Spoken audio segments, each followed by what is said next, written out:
Olá, seja bem-vindo ao Pedra Angular. O meu nome é Miguel, do Centro de Educação Alameda, e nessa semana nós vamos falar a respeito de propósito de vida. Eu começo te fazendo uma pergunta: qual é o seu propósito? Nós podemos entender essa pergunta de duas formas.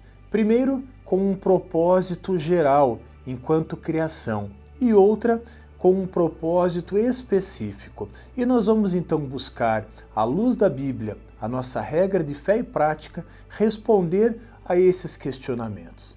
Bem, se nós recorrermos à Bíblia e lermos na carta que Paulo escreve aos Efésios, no capítulo 1, no versículo 12, nós vamos entender que todos nós fomos criados para glorificar o nosso Criador.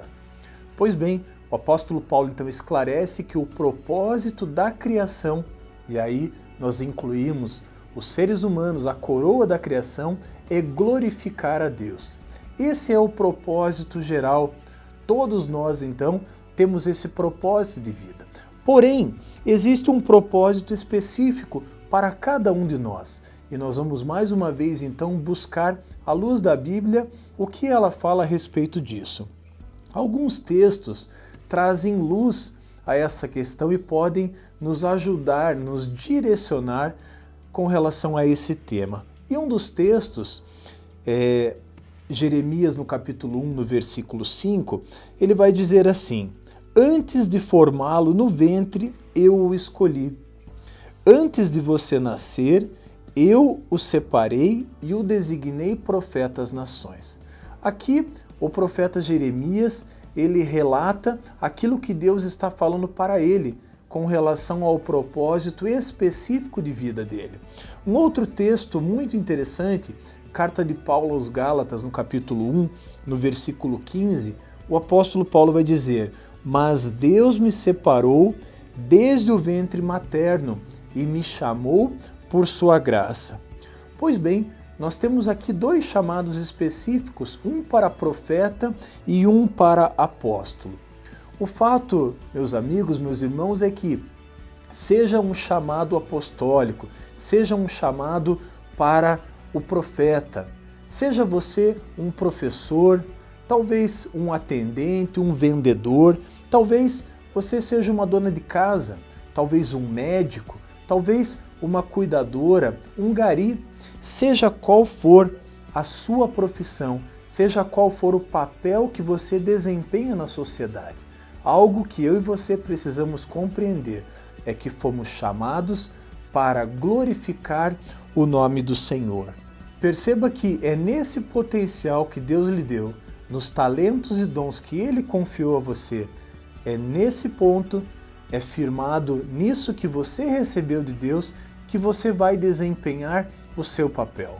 Glorificar a Deus onde quer que nós estejamos. Esse é o nosso chamado. O apóstolo Paulo afirma ainda em Efésios, no capítulo 4, no versículo 15, que nós devemos seguir a verdade do Evangelho e crescer em Cristo, apoiados nele e cumprindo nele o nosso propósito. Meu amigo, meu irmão, apoie-se no Senhor. Ele quer que você cresça e que você se desenvolva nele. Mas como isso acontece? Como eu vou compreender se o lugar onde eu estou é o lugar que Deus me chamou? Bem, isso vai se dar através da oração, através da leitura bíblica, através do ouvir a voz do Espírito Santo, a voz do próprio Deus. Se você ainda não sabe qual é o seu propósito, você tem hoje a oportunidade de descobrir através da intimidade com o Espírito Santo, através dessa descoberta por meio da oração e por meio da leitura bíblica. A Bíblia vai nos dizer em Jeremias, no capítulo 33, 3, clame a mim e eu te responderei, e lhe direi coisas insondáveis e grandiosas que você não conhece. Aqui está a chave. Deus pede que nós clamemos a Ele e assim Ele nos responderá. Mas não esqueça, onde você estiver, independente do seu ofício, você foi chamado, você foi criado para glorificar o seu Criador em tudo que você for fazer. Se você gostou desse vídeo, se ele foi útil, deixe o seu comentário, inscreva-se no nosso canal ou fale conosco a respeito do ensino@alameda.org.br. Deus te abençoe e até o nosso próximo Pedra Angular.